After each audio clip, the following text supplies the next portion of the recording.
여러분들 이런 분들이 있어요. 나는 딱 보면 알아.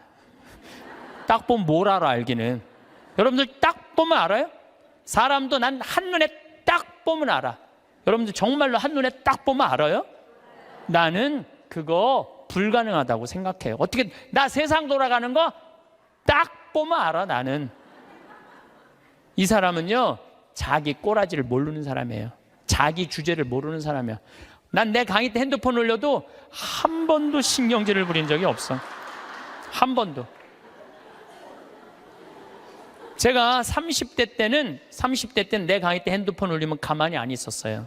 무식하게 핸드폰도 안 꺼놓고. 한번 미사하는데 거양성취하는데 핸드폰이 울리더라고요. 내려놨죠. 그리고 이렇게 얘기했어요. 일주일에 한 번 모여갖고 하느님 찬양하고 기도 한번 해보겠다는데 핸드폰 그걸 못 끄고 들어오느냐고 난리를 쳤어요. 그랬더니 미사 끝나고 자매 하나가 나한테 와서 신부님 죄송하다는 거예요. 왜 죄송하냐 그랬더니 우리 남편 핸드폰 소리였다는 거 아까. 그럼 남편 핸드폰이면 남편이 발이 없냐 손이 없냐 입이 없냐 왜 남편이 와서 사과 안 하고 당신이 와서 사과하냐 그랬더니 그 자매 하는 말이 우리 남편은 청각 장애자라는 거예요. 그러니까 듣지를 못하는 거야. 말도 못하는 거지. 근데 이거를 진동으로 놨는데 풀린 거야. 진동으로 놨는데 풀린 거야. 그래서 자기도 모르고 남편도 몰라서 신부님 미사 때 분심 들게 해서 너무너무 죄송하다는 거예요. 내가 그날 이후부터 지금까지 내 강의 때 핸드폰 울려도 한 번도 신경질을 부린 적이 없어. 그리고 내가 나이가 50이 넘어 보니까 50이 넘으니까 진짜 핸드폰이 울려도 네 바지에서 울리는지 내 바지에서 울리는지도 모르겠더라고. 그러니까 참 나이를 먹는 게 좋더라고요. 나이를 먹으니까 봐도 못 본 척, 알아도 모르는 척, 들어도 못 들은 척 이렇게 하게 되더라고요. 그래서 요즘은 막 이렇게 우리 직원들하고 뭐 가까이 있는 사람들하고 무슨 의견이 부닥치고 막 그러면은 정말 막 내 이야기를 저 알지도 못하는 거 고쳐주고 싶은데 안 고쳐줘요 요즘은. 왜냐하면은 귀찮아. 그냥 알아서 하라고. 나이 먹는 게 그래서 좋더라고요. 예. 얼마 전 미국의 한 노인이 자기가 기르던 강아지에게 1,560억을 유산으로 물려주었습니다. 걔한테 유산 물려준다는 얘기 참 많이 있죠. 이 실화입니다. 실화. 그리고 강아지를 사육하는 사육사에게는 1년에 5만 불, 그러니까 6천만 원의 연봉을 주겠다고 유언을 했습니다. 개가 죽으면 1,560억 중 남은 돈은 동물보호소에 기증하도록 유언을 남기죠. 그 개도 죽을 거니까 그 개가 죽으면은 1,560억은 동물보호소로 기부하게끔 유언을 남겼습니다.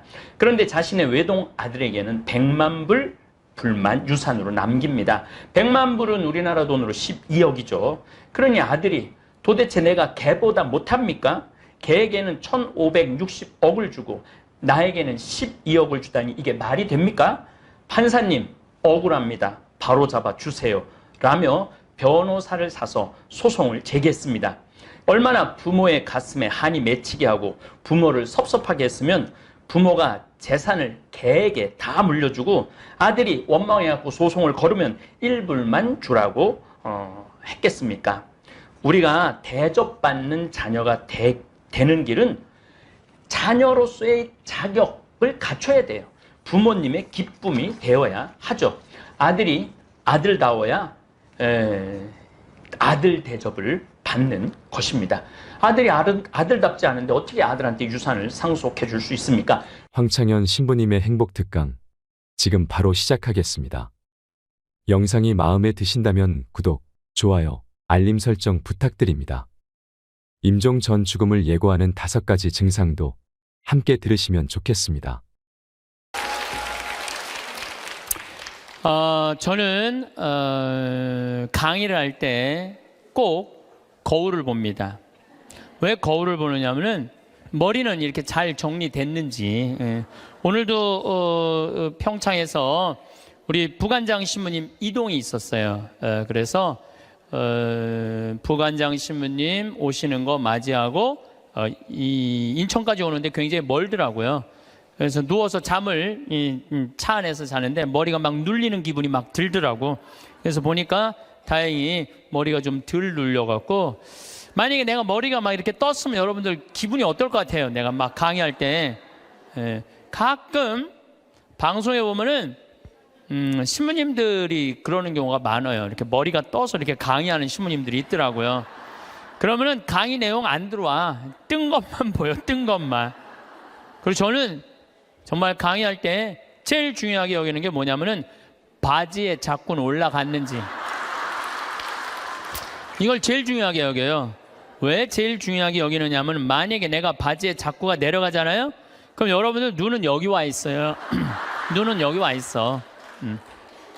그리고 머리는 무슨 생각이냐면, 저 신부님 바지에 자꾸 내려갔네. 큰일 났네, 저.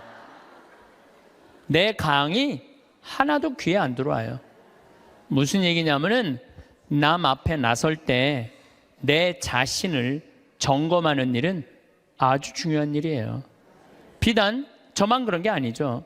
여러분들도 마찬가지예요. 여러분들도 남 앞에 나설 때 거울 보세요, 안 보세요? 파마는 잘 유지됐는지, 얼굴에 이 분칠은 잘 곱게 잘 이렇게 잘 퍼져서 발랐는지 보시죠?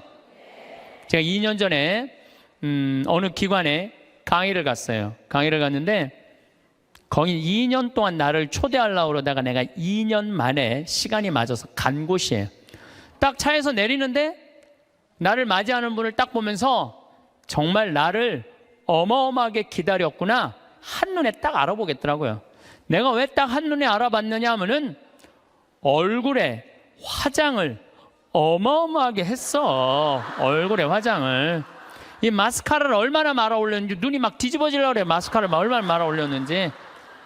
입술에 루즈를 얼마나 진하게 발랐는지 몰라요. 근데 문제는 입술에 루즈를 이렇게 발랐는데 선을 잘 그렸으면 아무 문제가 없는데, 바빴는지 선이 살짝 올라왔어. 이렇게 2시간이었는데 1시 반에 가서 커피 한 잔을 마시는데 30분 동안 대화를 하는데 아무 소리도 안 들리는 거야. 이것만 들리는 거야. 이것만. 2년이 지난 지금도 그분 생각을 하면은 아무 생각이 안 나. 이것만 생각이 나. 이것만.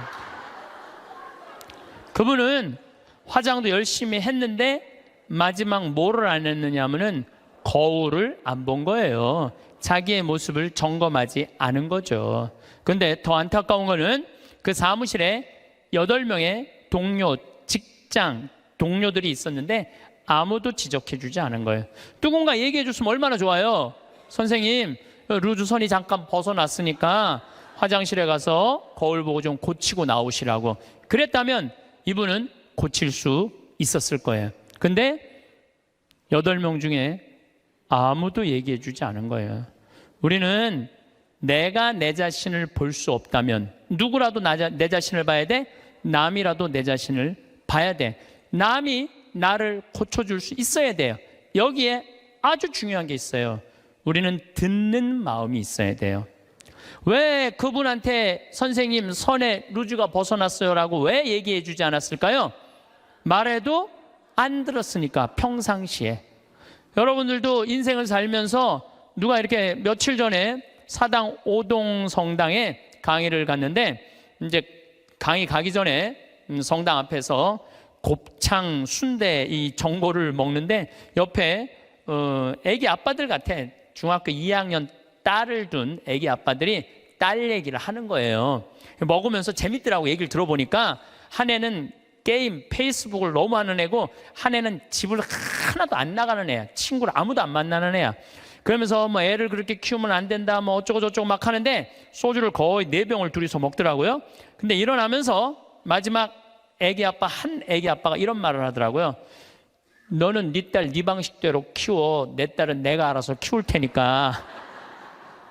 그렇게 소주 2병을 먹어가면서 얘기했는데 안 듣는 거죠. 사람이요, 안 들으면은요 고쳐질 수가 없어요. 그리고 중요한 건 나를 고쳐줄 수 있는 친구가 있느냐 없느냐예요. 여러분들은 내가 만약에 루즈가 이렇게 잘못 벗어났을 때, 야 이리 와, 너 루즈 벗어났어. 하고 이렇게 고쳐줄 수 있는 친구 있어요, 없어요? 있어야 돼. 그걸 뭐라고 그러냐면 멘토라고 그래요. 멘토. 내 삶을 이야기할 수 있는 사람, 내 삶의 문제를 이야기 나눌 수 있고 상의할 수 있는 사람, 멘토가 필요해요. 저는 3명의 멘토가 있어요. 물론 우리 동창 신부들은 뭐 멘토라고 그러긴 좀 그렇고, 나이 많은 형들 셋이 내 멘토가 있어요. 첫 형은 역시 신부님이죠. 나보다 3살 많아요. 근데 3살 많은 형인데 굉장히 영성적이에요. 영성적. 이분은 정말로 기도를 게을리하지 않는 분이에요. 언제나 기도를 참 열심히 하세요. 이분하고 이렇게 대화를 하다 보면은 우리 교회 평생 장애자들하고 장애자 사목을 하신 분이고, 신학교에서도 사회복지를 강의하신 분이에요. 이분 이번에 이제 안산 생명센터장으로 가셨는데, 세월호에 249명의 학생이 죽었어요. 어른까지 304명이 죽었어요. 어른 55명, 학생 249명이 죽었어요. 그런데 안산에 가보니까 249명의 가족 중에 7명이 자살을 했다는 거예요. 너무너무 힘들으니까. 그러니까 이분이 하는 얘기가 뭐냐면은 그 한 사람이라도 살리는 게 사제가 할 일이라는 거예요. 그래서 이분하고 만나면은 그냥 저절로 영성적이 돼요. 대화를 하고 나면은 내가 피정한 기분이 들어. 근데 이 형님은 항상 나하고 이렇게 우리 집에 와서 잠도 자고, 나도 그 형님 집에 가서 잠도 자고 그러는데, 하루는 우리 집에 딱 오더니 딱 옷장을 열어보는 거예요. 옷장을 열어보더니 한마디 딱 하는 거예요. 황 신부, 옷이 양복이 너무 많으네. 예수님 이걸 원할까? 근데 한 대 맞은 기분이 드는 거예요. 왜냐하면 나는 뭐 봄, 여름, 가을, 겨울 1년 365일 강의를 하니까 양복이 봄에 뭐 몇 벌, 여름에 몇 벌, 겨울에 몇 벌, 이렇게 한 10벌이 넘었어요. 그런데 많다고 나한테 혼을 내더라고요. 여러분들 인생에 있어서는요, 나를 혼내줄 사람이 필요해요. 나를 혼내줄 사람이 없으면은요, 나는 아나 무인이 되는 거예요. 그걸 보고 내가 양복을 다 나눠줬어요. 다. 아까도 말씀드렸잖아요. 작년에 잠비아 가면서 양복 3벌 입으면서. 그래서 내가 근데 이제 다 나눠줘갖고 한 3-4벌로 딱 줄였는데, 할머니들이 방송에 내 양복 한 번도 안 바뀐다고, 부산에서 져서 올리고 서울에서 져서 보내줘갖고 다시 12벌이 됐어, 양복이. 그래서 이거 안 되겠다. 양복이 많아지는 건 어쩔 수 없는데 양복을 아예 갈아입질 말자. 그래서 한 달에 한 번씩만 딱 입고 다니기로 이제 내가 나하고 한 거예요. 근데 내가 그 형님 집에 가서 잠을 자는데 자기 침대를 꼭 내줘요.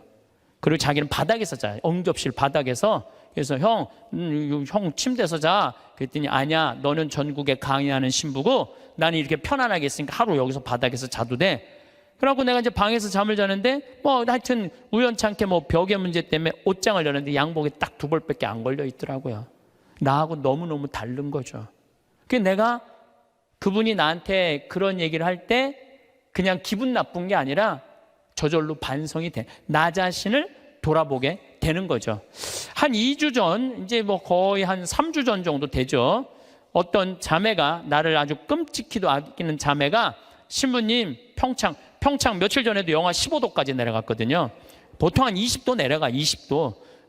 신부님 그 평창 추운데 잠바, 따뜻한 잠바 하나 신부님 위해서 샀다는 거예요. 밤에 이제 이렇게 받아갖고 그냥 쫄래쫄래 들어왔죠. 근데 전화가 왔어. 신부님, 거기 그거는 수선을 하려고 그러면 그 영수증이 있어야 되니까 그 옷에 이렇게 붙어 있는 거 띄지 마시고 그 보관하세요. 버리지 말고. 그래갖고 집에 들어와갖고 그걸 딱 보는데 가격표가 마침 있더라고. 안 그래도 궁금했는데 보니까 165만 원짜리야. 165만 원짜리. 어쩐지 딱 입는데 느낌이 다르더라고. 근데 저는 2가지를 생각했어요. 첫 번째는 내가 전국에 다니면서 그냥 평범한 우리 교우들한테 강의하는데 165만 원짜리 옷 입고 다니면서 행복을 과연 이야기할 수 있을까? 그 생각을 첫 번째 했어요. 2번째는 그 형 생각이 났어요. 항상 장애자들하고 사는 그 형, 양복 2벌, 맨날 까만 거, 이 색 저 색도 아니야, 까만 거 입고 다니는 그 형 생각이 났어요. 그 형이 이걸 보면은 나한테 뭐라고 그럴까? 못 입겠더라고요. 마음에는 너무 들었는데 못 있겠더라고. 그래서 다음날 돌려줬어요. 그리고 이렇게 말했어요. 나를 죽이려면은 이런 옷을 계속 갖다 줘라. 내 영혼을 죽이려면. 그러나 날 정말 사랑한다면은 이렇게 비싼 옷. 그리고 내가 그날 무슨 온천에 가갖고 보니까 밑에 막 세일하는 거 보니까 8만 원짜리 오리털 파카 많더라고. 8만 원짜리. 그래서 내가 얘기했어요. 내가 그 세일하는 데가 보니까 8만 원짜리도 많은데 왜 그렇게 비싼 걸 사서 줬느냐? 나한테 정말 선물하고 싶다면 8만 원짜리 해라. 그랬더니 어제 왔어. 택배로 8만 원짜리 3벌이. 어제 8만 원짜리 3벌이 택배로 왔더라고. 그런데 나를 제어해 줄 수 있는 멘토가 필요하다는 거예요. 또 내 멘토 한 분이 계셔요. 그분은 나보다 4살 많은 형인데 이 형은 철학적인 신부예요. 대화를 해보면 날밤 새요. 그런데도 시간 가는 줄을 몰라. 그럼 어쩜 저렇게 생각을 잘할까? 어떻게 저런 생각을 갖고 있을까? 어떻게 생각이 저렇게 깊을까? 이런 생각이 들어요. 그래서 그 형을 만나도 너무너무 좋아. 그리고 그 형도 나보다 나이가 많은 형인데 나를 혼내요. 나는 혼내줄 수 있는 사람이 있다는 게 너무너무 좋아요. 또 한 형은 나보다 7살 나이 많은 형인데 이 형은 생각이 없는 신부예요. 그런데 이 형님하고는 아침부터 저녁까지 같이 있어도 지겹지가 않아요. 계속 재밌어요. 그러니까 신학교 때부터 친했지만은 같이 서품을 받은 나이만 많은 거지 신학교 때부터 지금까지 거의 30년의 세월 동안 같이 있으면서 한 번도 지겨웠던 적이 없어요. 같이 있으면 행복해.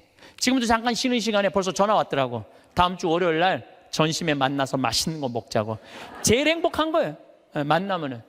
그래서 언제나 시간을 함께 할 수 있고 즐거운 시간 함께 할 수 있는 내 멘토 신부 셋. 물론 우리 사랑하는 내 동창 신부들 많지만은 그런 멘토가 있다는 게 좋은 거죠. 여러분들도 오늘 가만히 생각해 보세요. 적어도 멘토 3명은 있어야 된다는 거예요. 근데 내가 지금 내 인생의 문제, 나를 혼내줄 수 있는 사람이 한 명도 없다면 여러분들은 실패할 확률이 많아요. 인생을. 나를 혼내줄 사람이 있어야 돼요. 친구를 잘못 두면요 인생 망가지는 사람들도 많아요. 최순실 같은 친구를 두면요 인생만 망가지는 게 아니라 나라도 말아먹을 수 있어요. 친구 잘못 두면은. 그래서 친구를 잘 둬야 되는데 아까도 말씀드렸지만은 듣는 마음이 있어야 돼요. 누가 나한테 얘기를 할 때 겸손되이 듣는 마음이 있어야 돼. 근데 우리 대통령께서는 누가 혼내줄 사람이 없었잖아요. 어렸을 때부터 누가 감히 그분을 혼을 내요. 중학교 2학년 때부터 경호원이 따라다녔다는데 그리고 내가 며칠 전에 어떤 분하고 식사하는데 자기 오빠가 이 서강대학에 같이 학교를 다녔대. 4년 동안 전자공학과 4년 동안 같이 한 교실에서 공부를 했는데 한 번도 말을 못 붙였대요. 경호원이 옆에 있어갖고. 하늘과 땅이잖아요. 하늘과 땅. 그러니까 혼내줄 사람도 없어. 친구도 없어. 그러니까 지금도 밥을 혼자 드신대잖아요. 그러면은요 이거는요 제대로 된 판단하기 쉽지 않아요. 사람은요 먹고 마시고 놀아야 돼요. 요거 꼭 기억하세요. 인생 실패하지 않는 유일한 길은 먹고 마시고 노는 거예요. 누구하고? 친구랑 먹고 마시고 놀 때 행복할 수 있어요. 신부님 참 팔자 좋은 소리. 먹고 마시고 돈이 있어야지 여러분들 꼭 비싼 거 사 먹어야지 먹고 마시고 놀아요. 떡볶이 지난번에 신당동 떡볶이 우리 5명이 갖고 3만 원 시켜갖고 맛있게 먹었어. 수다 떨면서. 중요한 거는 비싼 걸 먹는 게 아니에요. 아무리 싼 거라도 친구들이랑 어울려져서 먹고 마시고 놀아야죠. 인생 사람 돌아가는 거 알고 서로 눈치도 봐요. 친구들하고 어울려서 놀 때 여러분들 눈치 봐요 안 봐요? 눈치 봐요. 왜 내가 제 기분 나쁘게 말하면 제가 기분 나쁘면 눈치 봐요. 이런 말은 앞으로 하지 말아야 되겠다. 쟤랑 놀으려면은 누가 또 싫은 소리 해. 그때 막 신경 주고 싸워. 그럼 나중에 외로워져. 싫은 소리도 참을 줄 알아. 그러면서 사람이 어우러져면서 먹고 마시고 놀 때 사람이 되는 거예요. 근데 아무도 안 만나고 혼자 지내는 사람은 다 외롭게 돼 있어요. 다 이상하게 가게 돼 있어요. 그래서 나는 어렸을 때부터 성당 형들이랑 맨날 먹고 마시고 놀았어. 그래서 나는 눈치가 빠네. 딱 보면 내가 여기 낄 때다 안 낄 때다 금방 알아요. 근데 중학교 2학년 때부터 경호원 옆에 평생 있었던 우리 대통령께서는 눈치 볼 일이 없잖아요. 눈치 볼 일이 하나도 없잖아요. 눈치가 없어. 지금도 내가 보기에는 눈치 있으면 벌써 내려왔지. 눈치가 없어. 상황 파악이 안 되는 거죠. 그래서 여러분들 친구가 아주 중요한 거예요. 소크라테스는 뭐라고 그랬어요? 너 자신을 알라고 그랬죠. 우리가 내가 어떤 사람이냐, 내 모습, 쉽게 말해서 내 꼬라지를 아는 건 중요해요. 내 꼬라지가 어떤지, 내 모습이 어떤지. 그 안데르센이라는 덴마크의 동화 작가가 있어요. 여러분들은 잘 아는 동화를 썼어요. 벌거숭이 임금님이라는 동화. 근데 이게 영어면 뉴클로스야, 새 옷이야. 임금님의 새 옷이라는 동화를 썼는데 이 내용은 이래요. 임금님이 평상시에 옷 입고 자랑하기를 참 좋아하던 임금님이야. 예쁜 옷 입고 자랑하기를 좋아하던 임금님이야. 근데 사기꾼 둘이 임금님한테 가갖고 임금님한테 뭐라고 그랬냐면은 우리가 기가 막힌 천을 짤 줄 안다. 근데 이 천은 어떤 신비한 천이냐 하면 바보 눈에는 안 보인다. 바보 눈에는. 그러냐? 임금이 지혜롭다고 생각을 했으니까 좀 돈도 주고 짜봐라. 그래서 이제 짜기 시작했어요. 임금님이 그 기가 막힌 천을 좀 보러 가야지. 근데 얘네들이 막 천을 막 짜는데 둘이서 배틀해서 천을 짜는데 안 보이는 거야. 근데 뭐라고 그랬어요? 누구 눈에는 안 보인다고?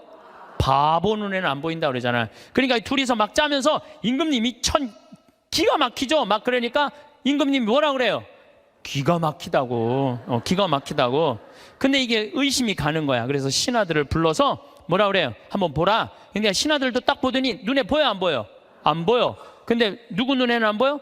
바보 눈에는 안 보이잖아요. 바보 신하 되기 싫으니까 뭐라 그래? 임금님 너무너무 멋있다고.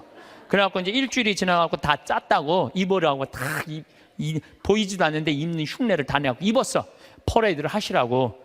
퍼레이드를 하는데 온 백성이 그 얘기를 다 알고 있잖아요. 임금님 너무너무 멋있다고. 근데 꼬마의 하나가 우리 임금님 빨개 벗었네. 그래, 빨개 벗었네. 드러난 거죠. 그런데 동화가 여기서 끝났다면 이 동화는 하나도 재미없어요. 근데 이 동화는 끝까지 읽어보면은 어떻게 끝나느냐 하면 임금님은 창피해갖고 왕궁으로 뛰어들어가야 되는데 끝까지 퍼레이드를 해요. 끝까지 퍼레이드를 하고 그 창피를 다 당하고 왕궁에 들어가요. 여러분도 임금이 왜 끝까지 퍼레이드를 했을까요? 중간에 들어가면은 벌거벗은 거 내가 인정하는 거 아니야. 그러니까 니네들 눈에는 안 보여도 내 눈에는 보인다. 그리고 끝까지 한 거예요. 끝까지. 그런데 여러분들 친구들이 너 그거 잘못됐어. 그러면 고쳐야 되는데 어떻게 해? 끝까지 고집 피고 가는 사람들이 있죠. 너 그 다단계 너 그거 하면 안 돼. 친구가 분명히 그랬어. 너 다단계 하면 안 돼. 근데 이 다단계 하는 사람은 뭐라 그래? 나 이거 성공할 거야. 너 몰라서 그렇지. 내가 이걸로 돈 벌을 거야. 끝까지 가. 언제까지? 완전히 말아먹을 때까지. 그게 자기 꼬라지를 모르는 거죠. 그래서 소크라테스가 뭐라고 그러는 거예요? 너 자신을 알라고 얘기를 하는 거예요. 너 자신을 알라고. 공자님은 제자들이 이렇게 말합니다. 임금님, 죽음 이후에 대해서 좀 알려주십시오. 그러니까 공자님이 뭐라고 그래요? 나는 이 삶도 다 알지 못하는데 내가 어떻게 죽음 이후에 대해서 말하겠느냐. 굉장히 겸손한 얘기죠. 여러분들 이런 분들이 있어요. 나는 딱 보면 알아. 딱 보면 뭘 알아 알기는. 여러분들 딱 보면 알아요?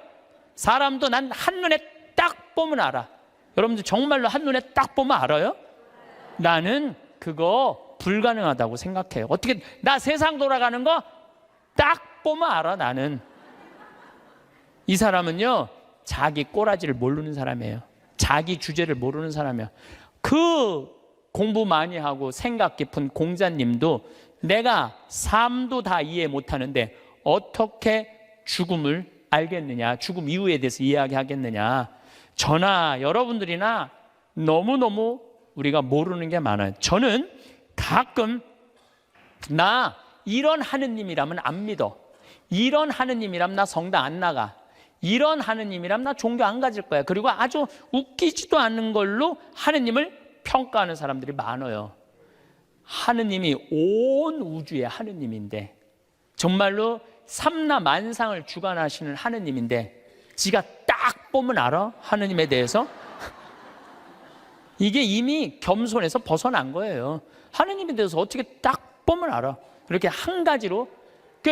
많은 분들이 저한테 이렇게 해요. 아, 신부님, 하느님이 계시다면 왜 이런 일이 벌어져요? 라고 물어보는 사람들 참 많아요. 여러분들도 그렇게 막 덤비고 따질 때 있잖아요. 하느님이 계시다면 왜 이런 일이 벌어지느냐고 나한테 물어보면 저는 뭐라고 대답할 것 같아요? 나도 그게 너무 궁금하다고. 나도 모르는 거 너무 많아. 나도 모르고 너도 모르는 거야. 그러니까 우리는 뭐 할 필요가 있어? 겸손해야 돼요. 자기 자신을 들여다보려면, 교만하면 자기 자신을 들여다볼 수가 없어요. 또 부처님은 뭐라고 그러냐면 자기 자신이 누군 줄 아는 사람은 부처고 자기 자신이 누군지 모르는 사람은 중생이라고 그랬어요. 부처님도 결국은 가장 큰 숙제가 뭐예요? 자기 자신을 깨닫는 거야. 그게 각자 부처의 자기 자신을 깨닫는 일이 그렇게 어려운 일이에요. 그렇다면 여러분들은 여러분들 자신을 깨닫기 위해서 무슨 노력을 하나 이거예요. 무슨 노력을? 내가 나 자신이 누군지, 내가 어디로 가고 어떻게 살고 앞으로 어떻게 살아가야 되는지 이걸 알기 위해서 무슨 노력을 하고 있느냐 이거예요. 아무 노력도 안 한다면 우리는 지금 인생을 실패할 확률이 굉장히 많죠. 예수님은 마태복음 7장에 뭐라고 그랬어요? 남의 눈에 있는 티끌 꺼낼 생각하지 말고 네 눈에 있는 들보 꺼내라고 그러죠. 이번에 제가 여름에 잠비아 봉사활동 가고 아주 크게 깨달은 게 하나 있어요.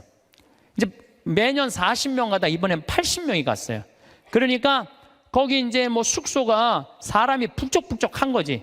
그러니까 뭐 샤워 물도 중간에 하다가 끊어지고 막 이런 일이 많아요. 그러니까 막 이제 제가 이번에 여름에 갔을 때 하도 샤워를 해갖고 하도 끊어져갖고 내가 이번에 한 게 있어. 이번에 보름 동안 가는 동안 샤워를 한 번도 안 했어. 샤워를 한 번도 안 했어. 아주 좋더라고요. 예. 그런데 문제는 샤워를 한 번도 안 해갖고 문제는 다 해결됐는데 화장실이 문제인 거야. 이 사람이 화장실에 갖고 일을 봤는데 물을 내렸는데 물이 안 내려오는. 그럼 어떻게 그냥 나오는 거죠. 그리고 난 다음에 내가 이제 일을 보러 딱 들어가면은 그 변기에 있는 똥을 보면 너무 더러운 거야. 너무너무 더러워. 정말 더러워.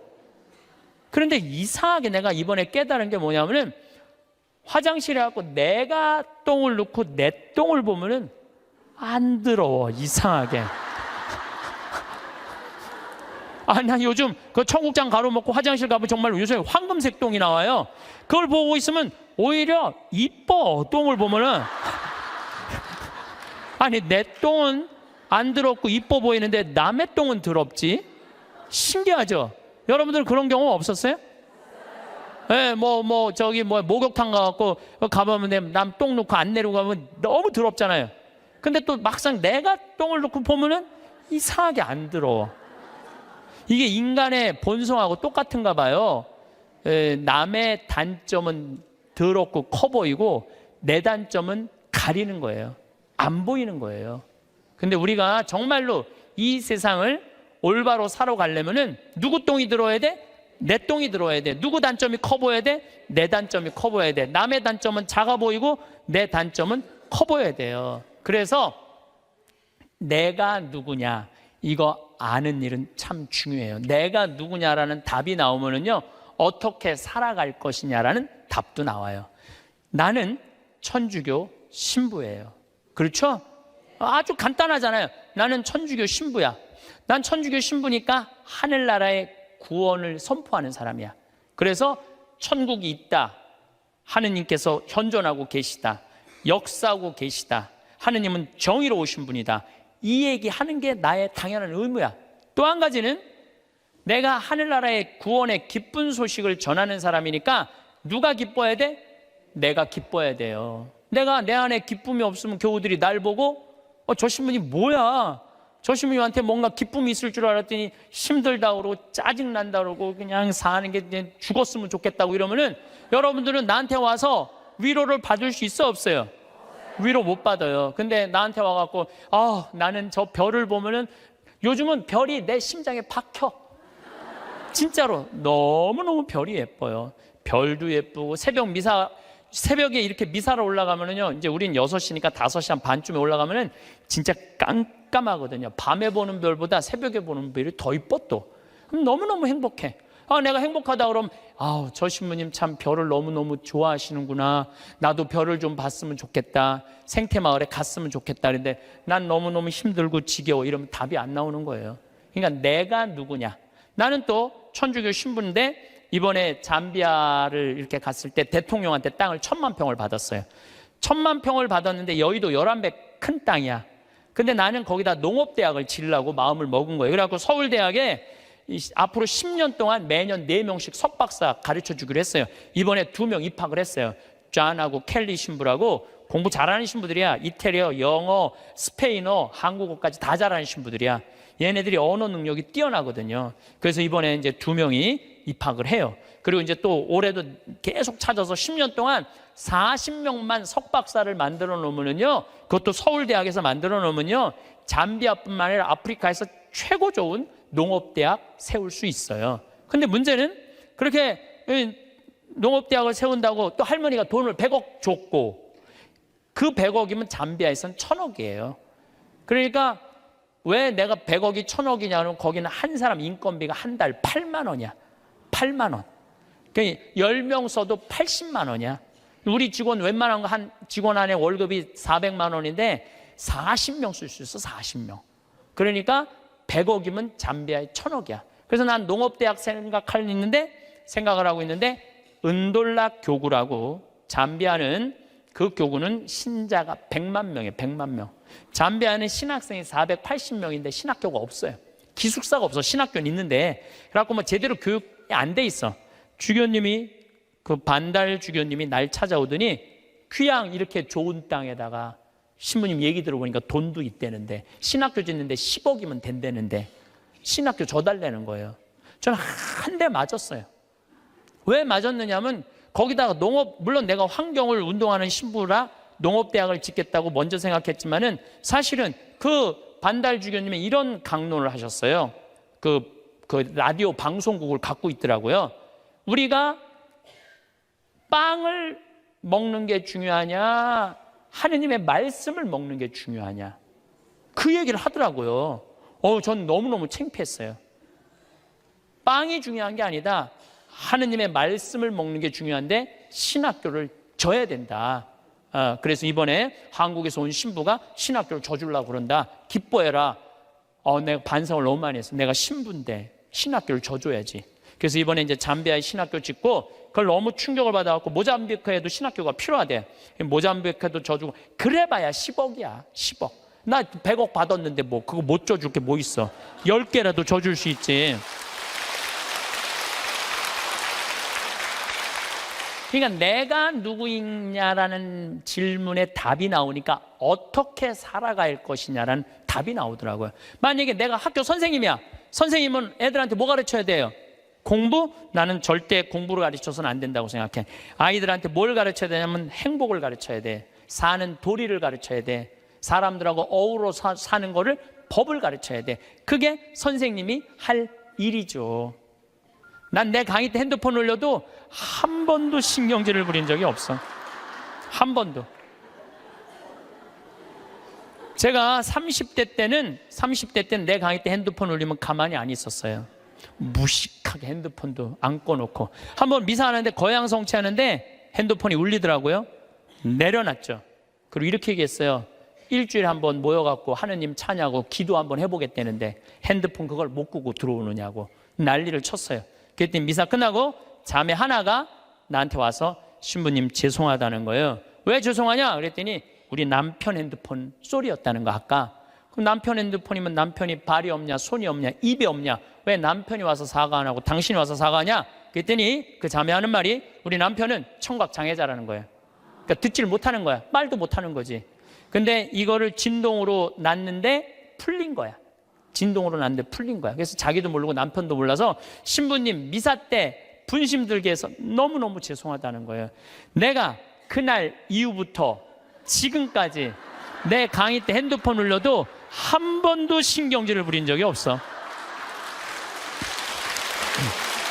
그리고 내가 나이가 50이 넘어 보니까 50이 넘으니까 진짜 핸드폰이 울려도 네 바지에서 울리는지 내 바지에서 울리는지도 모르겠더라고.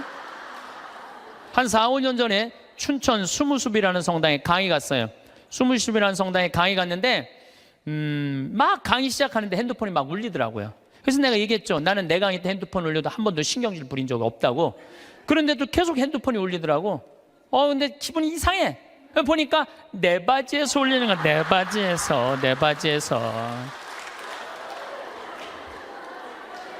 그래서 나이를 먹는다는 게 참 좋더라고요. 젊었을 때는 누가 잘못하잖아. 특히 교우들이 잘못하면 바로 지적하고 바로 혼냈어요. 정말 30대 때는 성체 영어로 나올 때 왼손이 위에 올라가고 오른손이 밑으로 내려가야 돼. 그래서 뭘로 영해야 돼? 오른손으로 영해야 돼요. 근데 막 교우들이 오른손이 올라오면은 무슨 손으로 영하게 돼? 왼손으로 영하게 되면 이거 불경스러운 거잖아요.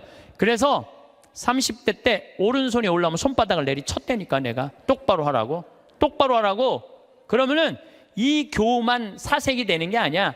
뒤에서 성체 영화로 나오는 교우들도 내가 이렇게 해보면 보여. 막 이러면서 나오는 게 보여. 막 이러면서 나와. 근데 결국은 틀려. 그럼 또 손바닥 내리치는 거야. 30대 때는 내가 그랬어요. 근데 50대가 되니까 뭐가 보이느냐면은 주부들이 설거지 많이 하고 그러면은 손목 관절염이 있어.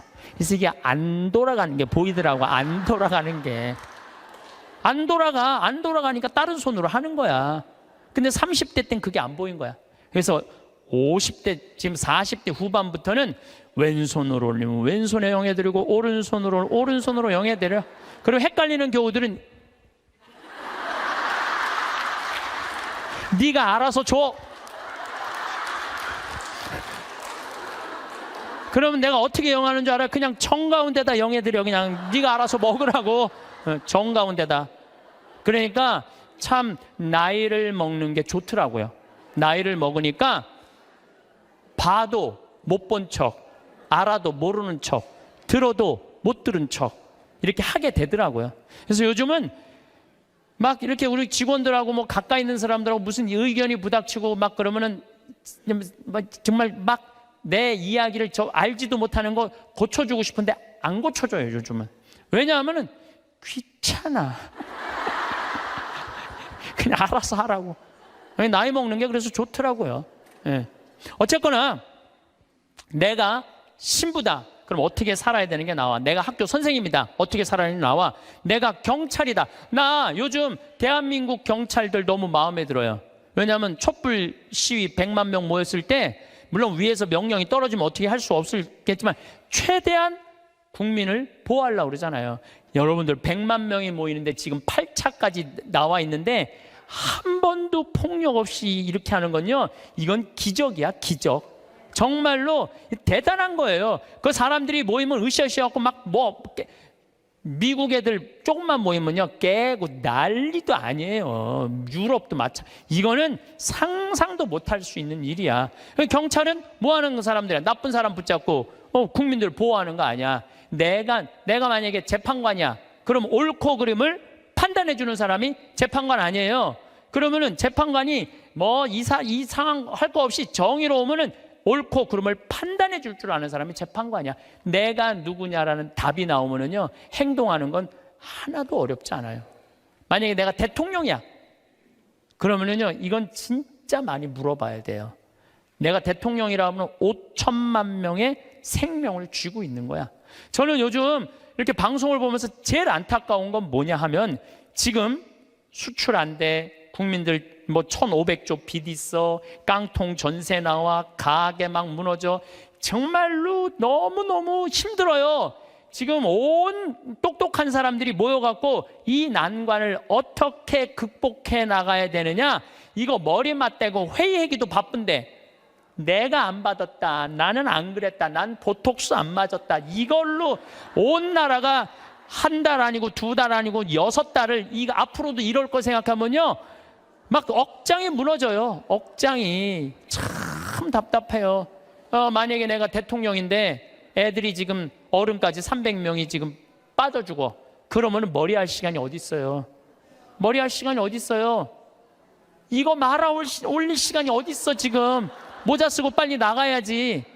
이게 왜 그러느냐면 내가 누구냐를 묻지 않기 때문에 그래. 내가 누구냐. 여러분들도 마찬가지예요. 내가 누구냐를 물어야 돼. 그래서 저는 중학교 1학년 때 세례를 받았어요. 14살 때. 세례 받기 전에 나는 어땠느냐? 반장, 부반장 해봤던 적이 없어요. 나는 반장, 부반장. 그리고 우리는 한 반이 70명이었는데 줄반장도 중요한 자리였어요. 줄반장도 해봤던 적이 없어. 나는 우등상 한번 타봤던 적 없는 사람이에요. 예. 그리고 성격은 진짜 지랄 맞았어요. 까칠한 거 뭐 말할 것도 없고. 그래서 만약에 내가 밥을 먹다가 신경질이 나잖아요. 나 숟가락 그냥 던졌어요. 숟가락, 젓가락. 밥그릇도 많이 던졌어요. 밥그릇도. 그래서 어머니가 그 밥풀, 누나가 밥풀 이렇게 주워 담았던 거 생각나. 일단 던지고 숟가락, 밥그릇 던지면 일단은 그거 다 하고 나면 나는 안 죽을 만큼 두들겨 맞았어요. 안 죽을 만큼. 예. 어떨 땐 상도 들러 엎었어요. 상도. 어렸을 때 내 기억나. 신경질 나면은 하고 싶은 대로 다 했어. 초등학교 2학년 때 이건 진짜 아주 잊을 수 없는 일이야. 너무너무 신경질이 났어. 근데 밥 먹을 때가 아니었나 봐. 문을 딱 열었는데 뭐 던져야 되는데 아무것도 없는 거야. 던져야 되는데 근데 마루에 마침 뭐가 있었느냐면 요강이 있었어. 요강이. 우리 가족이 다 있었어요. 그때 내가 어떻게 했어요? 그 초등학교 2학년 애가 요강을 발로 찼어. 발로 차갖고 이제 시멘트 바닥에 딱 떨어져갖고 깨지면 난 죽는 거야. 어머니한테 맞아 죽는 거야. 근데 정말로 발로 찼는데 요강이 딱 시멘트 바닥에 떨어지면서 굴르기 시작하는 거 또. 딱 쓰는데 온 가족이 정말로 어이가 없으니까 다 웃더라고요. 하도 어이가 없으니까. 근데 그 얘기를 어머니가 지금도 해. 우리 가족이 지금도 해. 너 어렸을 때 요강 찬 거 생각나느냐고. 예, 너라고는 이제 안 그리죠. 신부님 어렸을 때 요강 차는 거 생각나느냐고. 그렇게 까칠했어요. 그런데 내가 중학교 1학년 때 세례를 받으면서 어마어마한 거울을 만난 거예요. 예수 그리스도라는 거울을 만났어요. 예수 그리스도라는 거울을 딱 보는데 내가 한심하게 이를 데 없더라고요. 남을 배려할 줄도 모르고, 아까도 말씀드렸지만 인내할 줄도 모르고, 남을 사랑할 줄도 모르고, 아무것도 할 줄 아는 게 없더라고요. 예수님은 사람을 사랑하겠다고, 나를 사랑하겠다고 그 고통스러운 십자가를 지셨는데 나는 내 손에 하나도 안 보려고 그러고 살았던 거예요. 안 질라고, 누구한테도 안 질라고. 그렇게 살았던 내 자신이 기가 막히더라고요. 그래서 저는 내 똥이 더러운 걸 알기 시작했어요. 내 똥이 더럽더라고요. 그래서 만약에 지금 초등학교 때 성격 지금도 갖고 있었다면 이렇게 이 자리에서 강의 못하죠. 내가 변했기 때문에 이 자리에서 강의할 수 있는 거지, 변하지 않았다면 누가 여러분들 그냥 강의만 잘한다고 교우들이 나를 찾고 평창까지 오겠어요? 와갖고 오면 내가 맨날 신경질 부리면 누가 오겠어요? 맨날 반짝반짝 웃으니까 오는 거지. 반짝반짝 웃으니까 오는 거지. 그래서 나에게는 예수 그리스도라는 거울이 나를 비추기 시작했어요. 정말 많이 나를 비춰주셔. 지금도 오늘도 예수님 생각 많이 했어요. 예수님 참 정말로 우리를 끔찍하게도 사랑하시는 분이구나. 우리가 상상하는 것 이상으로 우리를 사랑하고 계시고 온 삶으로 당신은 우리를 사랑하셨구나, 이런 생각이 참 많이 들어요. 그러니까 그 예수님을 보고 난 15살에 사제가 되기로 결심을 해요. 지우학한 거죠. 그 신학교 들어갔고 공부 정말 많이 했어요. 많은 분들이 저한테 신부님 어쩌면 모르는 게 없어요. 모르는 거 많아요. 그런데 내가 그래도 많이 아는 이유 중에 하나가 책을 1000권 이상 읽은 것 같아. 신학교 때 지우학해갖고 공부한 거죠. 서른에 신부가 됐어. 31입이라고 그래. 신부가 돼서 잘 살 것 같았는데 내 인생에 가장 많은 실수를 했을 때가 30대예요. 핸드폰 오면 신경질 부리고 성체면 손바닥 내리치고, 사람 만나도 정말 사람으로 못 만나고, 저 사람 나한테, 부자들 특히 그때는 부자 좋아했어. 30대 때는. 왜? 저 사람이 날 좀 도와줬으면 좋겠다. 근데 참 이제는 이제 그런 일은 절대 없어요. 30대 때 부자들이 나한테 와서 이런 얘기 참 많이 했어. 신부님 저거 땅 팔리면은 내가 정말로 신부님 밀어줄게요. 그래서 같이 밥도 먹고 어디 여행도 같이 가는데 왜 이렇게 땅이 안 팔려? 그래서 내가 깨달은 진리가 뭔지 알아요? 부자 땅은 안 팔린다. 그리고 이 교회는 부자가 움직이는 게 아니야. 가난한 교우들이 움직이는 거야. 그게 40대 돼서 교우들의, 가난한 교우들이 이 교회를 유지하는 걸 40대 돼서 알았어요. 30대 때는 몰랐어. 40부록이라고 그래. 40. 유혹이 없는 나이야. 40이면은. 그래서 내가 40에 정말로 이제 욕심이 없어진 나이가 40이에요. 50이 지천명이야. 지천명이라는 건 뭐냐면 하느님의 뜻을 아는 나이야. 여러분들 49까지는 세상에 관심이 많았다면 50부터는 어디에 관심 많아야 돼? 하늘나라에 관심 많아야 돼. 여기 있는 분들은 다 이제 세상은 끝났어. 세상 공부는. 세상 공부 끝난 거야. 이제 무슨 공부해야 돼? 하늘나라 공부해야 돼. 62순이라고 그래. 60이면은 귀가 편안한 나이야. 누가 내 욕을 해도 화가 나지 말아야 돼. 또 화가 나지 않은 것뿐만 아니라 이 세상 이해 못 되는 게 없어야 돼. 다 이해가 돼야 돼. 그 정도로 여러분들은 공부를 많이 해야 된다는 얘기예요. 근데 지금 이해되니, 난 저게 이해가 안 되네. 그럼 나이를 헛먹기 시작하는 거예요. 이해가 돼야 돼. 70 종심소욕 불육이라고 그래. 70에 마음 가는 대로 따르면은 법에 어긋남이 없어야 돼. 그러니까 70 먹은 할머니들은 하느님이 하는 행동하고 똑같아야 돼. 할머니가 하는 행동이. 근데 70 먹은 할머니들 그냥 잔치집에 가고 부친 게 맛있다고 그냥 꼬쟁이에 그냥 싸갖고. 늙으려면은 곱게 늙어야 돼요. 늙으려면은. 그래서 나는 과연 어느 단계냐 잘 생각해야 돼요. 나는 공부를 할 생각을 갖고 있고 뜻을 세웠고 이제는 욕심이 없고 하늘의 뜻을 알고 정말 이해 안 되는 게 없고 내가 하는 행동이 하느님이 하는 행동 똑같은가, 이런 단계에 내가 지금 가고 있는가 잘 돌아봐야 돼. 그러려면 뭐 해야 되느냐면 공부하셔야 돼요. 여기 60대신 분들 앞으로 60년 더 살아요. 남은 60년 사람답게 살고 곱게 늙어가려면 어떻게 해야 돼? 공부해야 돼요. 사실은 오늘 이 강의는 평화방송에 6시간 녹화해놨어요. 그런데 또 영성에 한 게 아주 엑기스만 내가 지금 한 거야. 요거 듣고 평화방송에 또 6시간 강의 들으면은 여러분들은 아마 자신을 어떻게 깨웠느냐. 그래서 내 시리즈가 죽음 껴안기, 삶 껴안기, 자신 껴안기예요. 잘 죽으려면 잘 살아야 돼. 잘 살으려면 누구한테 잘해줘야 돼? 나한테 잘해줘야 돼. 그래서 아까도 말씀드렸지만 여러분들 마음 안에 구유 다 준비됐어요? 예수님이 탄생할 구유 다 준비됐어? 그러면 이 예수님 이번 성탄에 마음 안에 탄생하기를 바라겠습니다. 나는 내 강의 때 핸드폰 울려도 한 번도 신경질을 부린 적이 없어. 네, 오늘 신부님이 이렇게 오셨는데 제가 조금 시간을 미사 때문에 어쨌든 즐겁고 행복한 시간 되시기를 바라겠습니다. 감사합니다.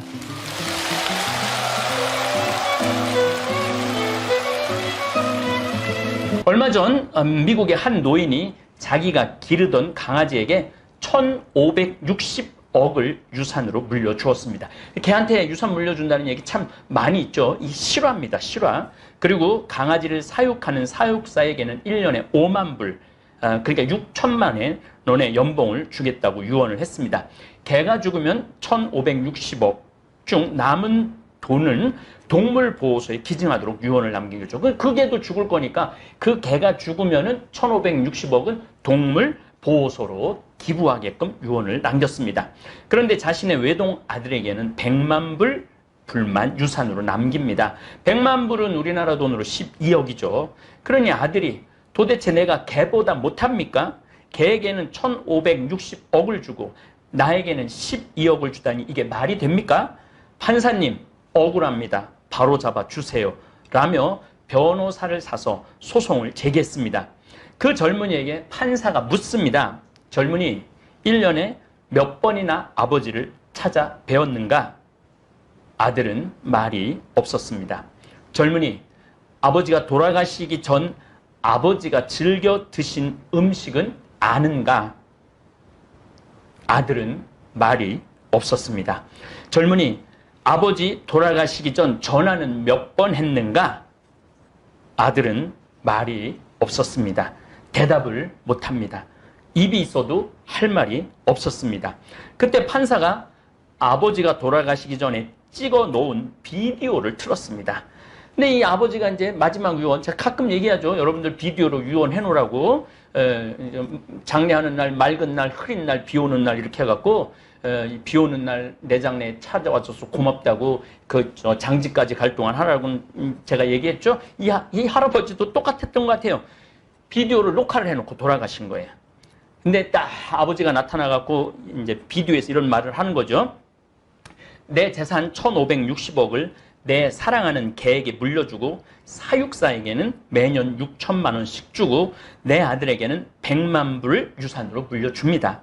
혹 아들이 이에 대해 불평을 하거든 아들에게는 1불만 물려주세요.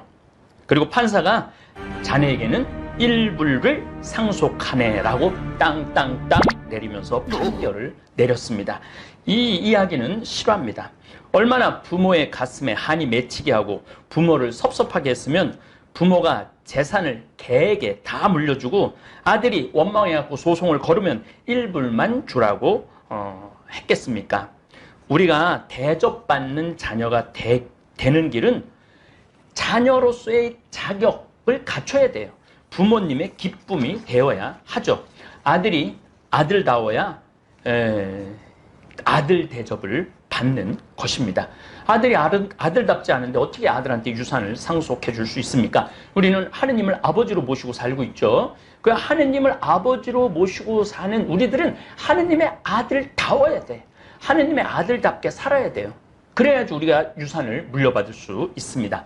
1560억을 물려받은 개는 주인에게 충직한 개로서 주인의 마지막 죽음도 함께 했기에 반려견으로서 대접을 받은 것입니다. 저도 문수라는 개를 10년째 키우고 있습니다. 너무너무 제가 이뻐하고 사랑하는 개입니다. 꼭 10년 전 이맘때 전라도 여수 문수동 성당에 강의 갔을 때 정말로 이가 제대로 안 나왔던 애기였어요. 애기. 이 주인이 없는 어린 강아지를 이 먼 평창까지 데리고 와서 10년째 키우고 있습니다. 쳐다만 봐도 기분이 좋아지는 개입니다.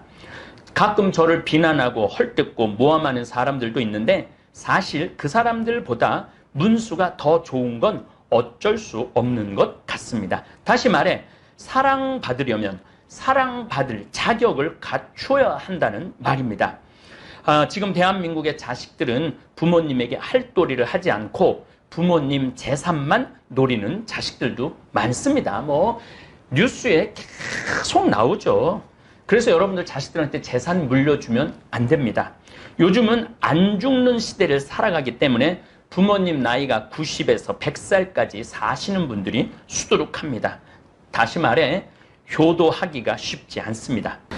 왜냐하면 내 나이가 60에서 70살 정도 되기에 90에서 100살 된 부모님 정성껏 모시기에 힘이 딸려요. 우리 집에 누님도 벌써 환갑이 훨씬 넘었는데 어머니가 이제 88살이신데 모시기 쉽지 않죠. 그래도 아무리 살아도 부모는 부모입니다.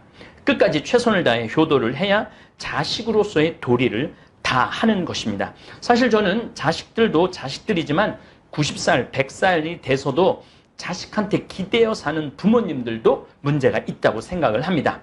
이제 인생의 주인공은 바로 나입니다. 죽을 때까지 내 행복을 책임져 주는 사람은 다른 어떤 사람도 아니에요. 바로 나야, 나. 나뿐입니다. 나뿐이에요. 자식이 잘해줘서 행복하고 남편이 잘해줘서 행복하고 아내가 잘해줘서 행복해서는 안 됩니다. 내 행복을 자식한테 떠넘기면 안 돼요. 내 행복을 남편한테 떠넘기면 안 돼요. 내 행복을 아내한테 떠넘기면 안 돼요. 남이 잘해줘야지 행복한 건 그건 정말 너무 의타적인 행복이죠. 그냥 내가 행복하게 살면 됩니다. 내가 갈비 먹고 싶을 때 자식이 사줄 때까지 기다리면 안 됩니다. 허송세월 보내다가 외로이 죽어갈 뿐입니다. 내가 갈비 먹고 싶으면 내가 가서 사 먹으면 됩니다. 누구 돈으로? 내 돈으로 사 먹어야 합니다. 남의 돈으로 사 먹지 말고 내 돈으로 사 먹어야 합니다. 냉면 먹고 싶어도 자식이 큰아들이 사줄래나 둘째 아들이 사줄래나 셋째 아들이 사줄래나 기다리지 마세요. 그냥 가서 여러분들 주머니에 있는 돈으로 가서 사서 드세요.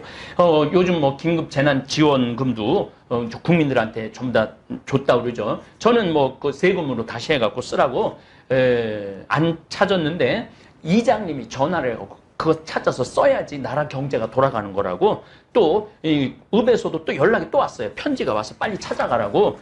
참 좋은 나라예요. 20만 원 그거 나오면은 그거 가지고 냉면 사서 드시면 돼요. 이 세상에서 나에게 갈비 제때, 냉면 제때 사줄 사람은 나뿐입니다. 그래서 여러분들 행복의 주인공은 나라는 거 잊지 마시기 바랍니다. 어쨌든 이제 효도 얘기하다가 여기까지 나왔습니다. 겨우 1달러밖에 상속받지 못한 아들은 아들 자격이 없는 사람이었습니다. 오늘 예수님께서 12제자를 파견하시고 제자가 해야 할 일과 자세에 대해 말씀하십니다.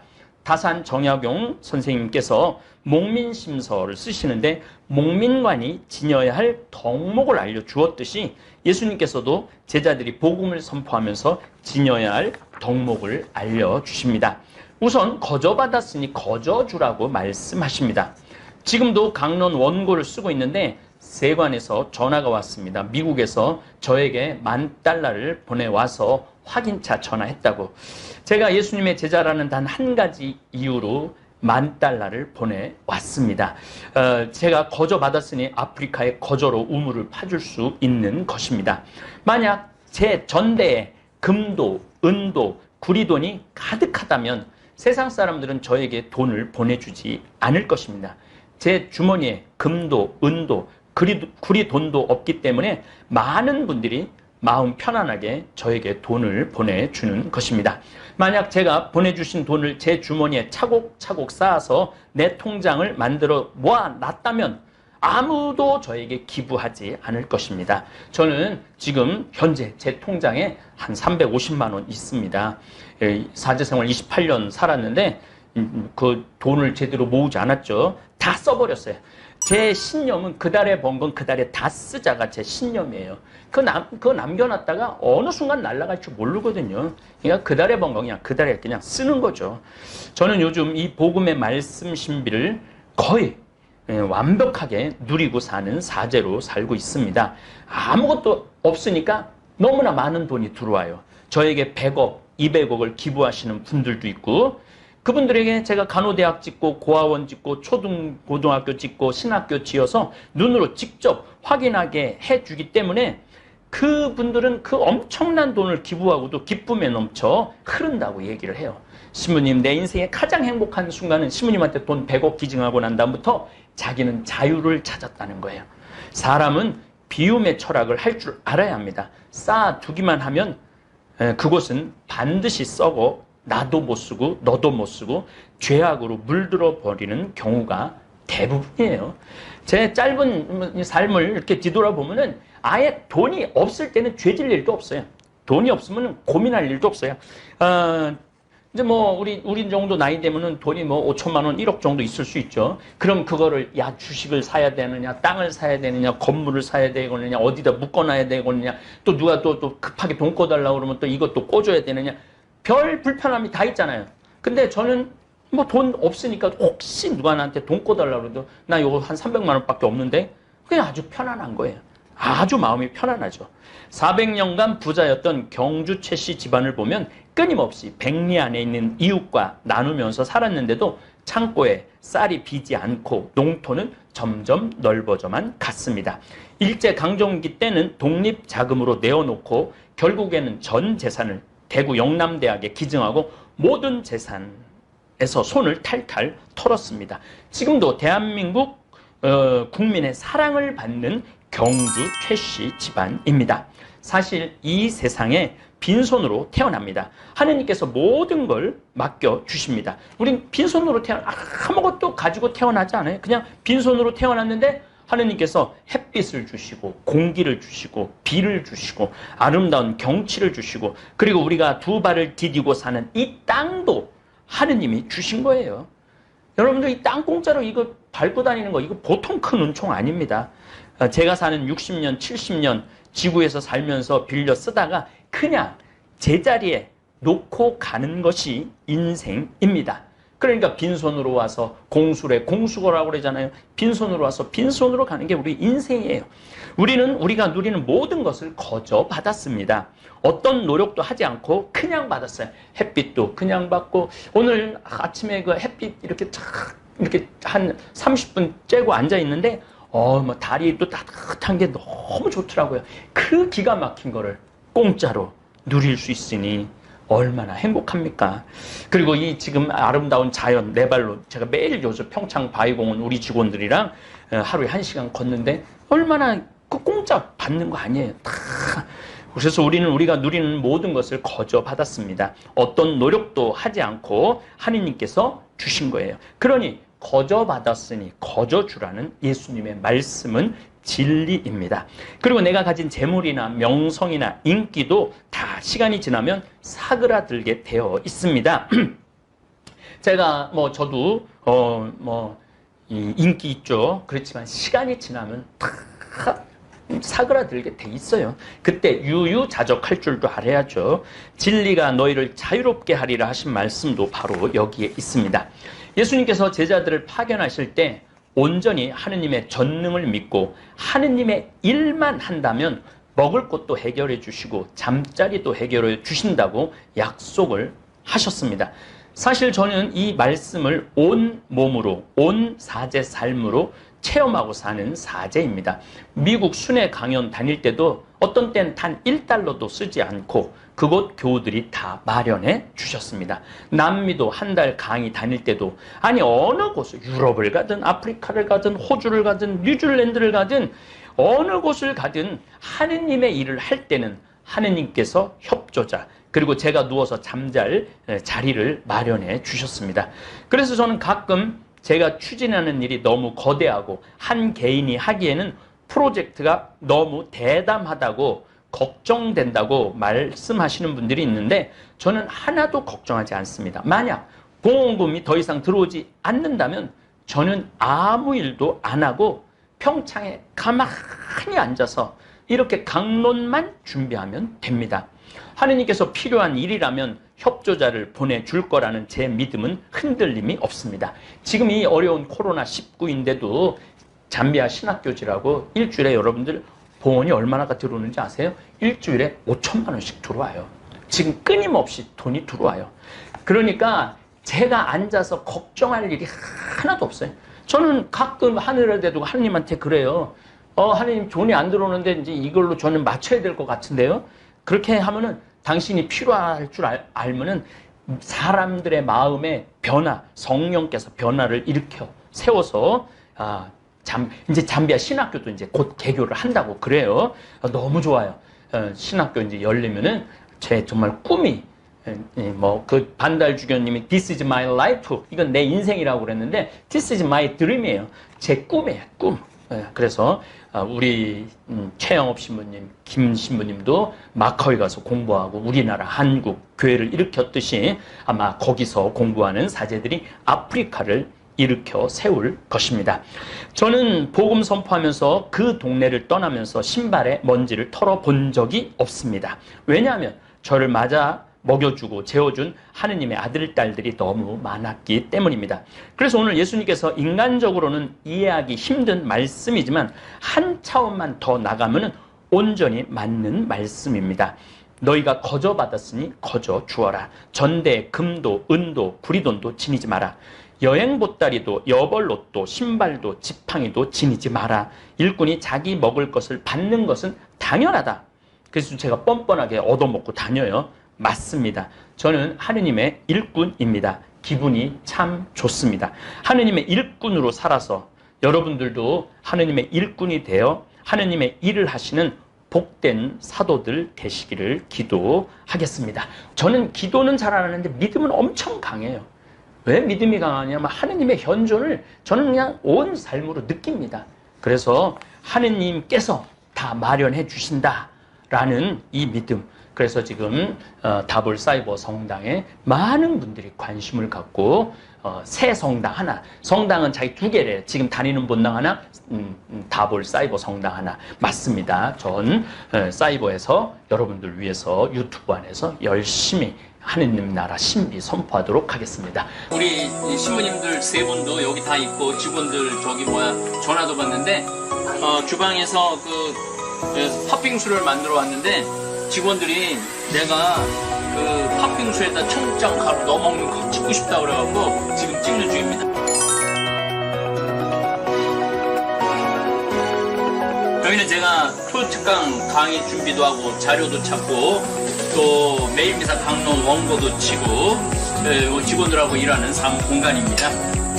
청국장 가루 한번 넣어서 먹어. 진짜 맛있는지 내가 한번 먹어볼게.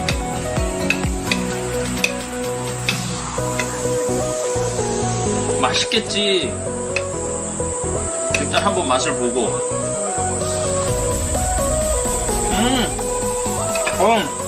맛있네.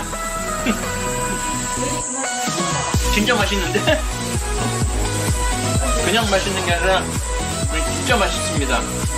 그래서 이 청국장 가루를 많은 경우 된장찌개 마지막에 넣어서 드시는 분들도 있고 라면 끓여 먹을 때도 마지막에 청국장 가루를 넣어서 이렇게 섭취한다고 그러세요. 또 어떤 분들은 그 야채 샐러드 할 때도 이 청국장 가루 넣어서 이렇게 드시는 분들도 생활 안에 여러 가지 방법으로 해서 드신다고 합니다.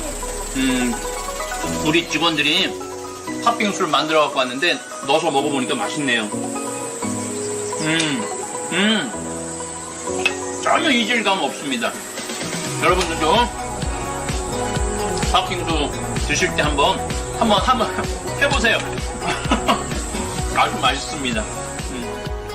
오늘은 조금 무겁고 현실적인 이야기를 나눠볼까 합니다. 인간이라면 누구도 피할 수 없는 한 가지가 있지요. 우리 모두는 언젠간 늙고 병들어 죽게 마련입니다. 죽음을 떠올리는 것을 금기시하는 우리는 죽음의 맨얼굴을 애써 보지 않으려 하다가 부모나 배우자, 자식처럼 가까운 사람을 잃고 나서야 허둥지둥 죽음에 관해 생각합니다.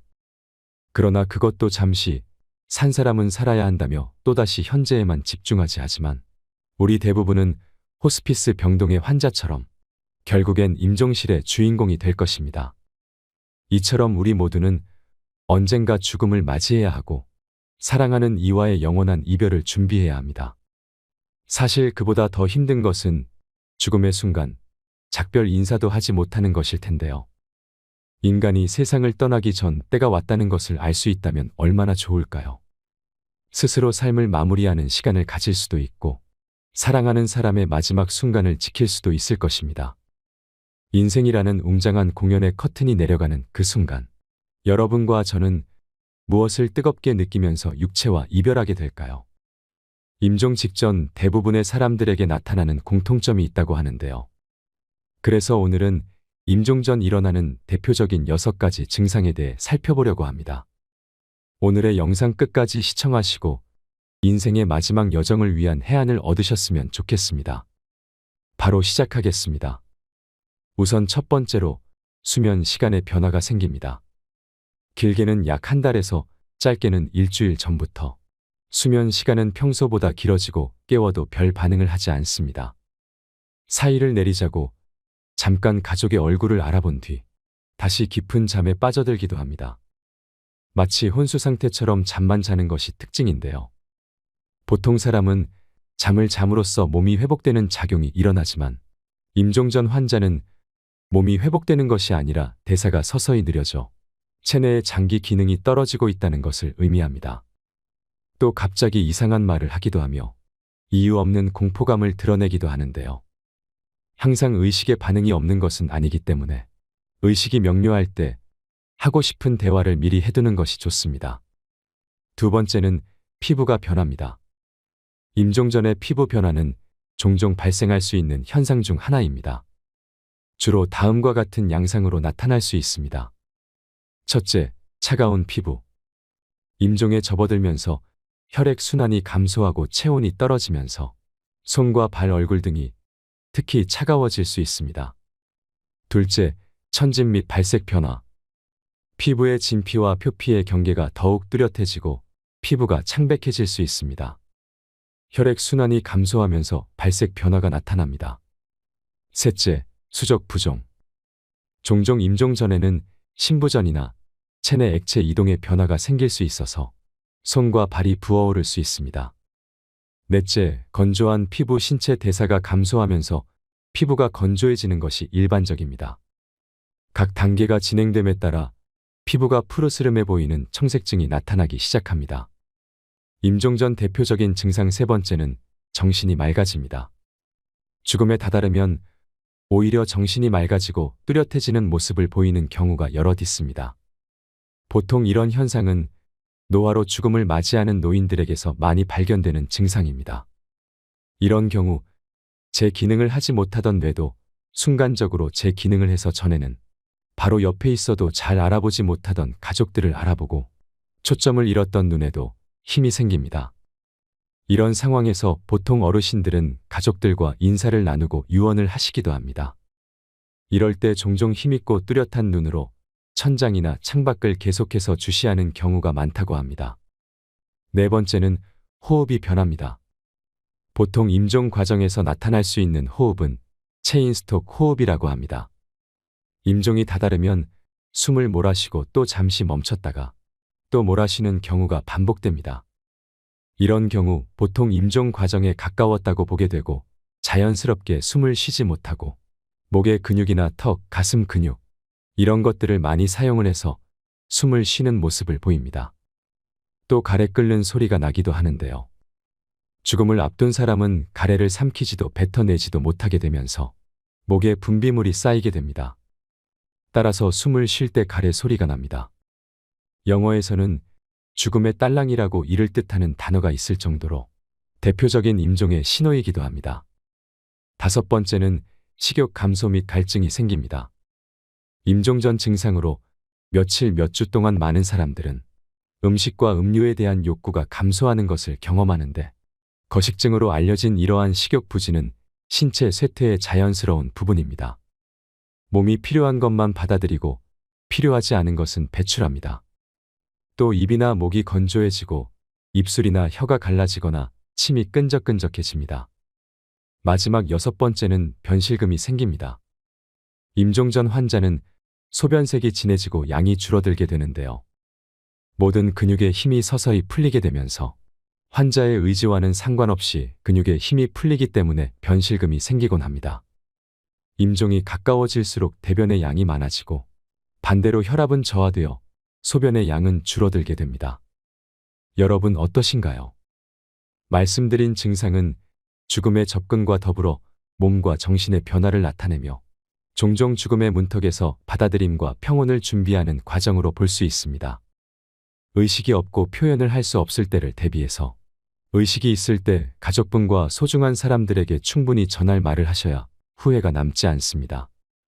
요양병원에서 간호사로 20년째 일하고 있는 김미옥 씨는 수많은 죽음을 목격하면서 깨닫게 된 경험이 있다고 하는데요. 한 어르신은 폐렴으로 오랜 병상 생활을 하셨다고 합니다. 고령의 이 할아버지는 죽음이 문턱에 있었는데도 불구하고 아무도 어르신을 찾아오는 사람이 없었다고 합니다. 이 간호사가 수소문을 해보니 할아버지께서 젊은 시절에 가정을 돌보지 못하고 가족에게 지은 죄가 많으셨다고 합니다. 그래서 모든 인연을 끊고 혼자 사셨다고 하는데요. 이 어르신은 육체적으로 이미 돌아가실 시점이 지났는데도 불구하고 억지로 숨을 버티고 있는 느낌을 받으셨답니다. 가족을 수소문해 아내분이 찾아오셨고 아내분은 남편의 손을 꼭 붙잡고 내가 용서해 줄 테니 이제 편안히 가요라고 하니 그제야 할아버지는 눈을 감으셨다 합니다. 잘 죽으려면 잘 살아야 한다는 말이 있습니다. 그렇다면 잘 산다는 말은 무엇일까요? 용서를 빌어야 하는데 빌지 못했던 잘못들. 옆에 있는 사람에게 잘해주지 못한 것에 대한 마음이라고 마지막 순간에서 대부분의 사람들은 그렇게 말합니다. 모든 죽음은 슬픔이다. 하지만 슬픔 속에서 떠나더라도 우리는 죽음 직전까지 행복해야 합니다.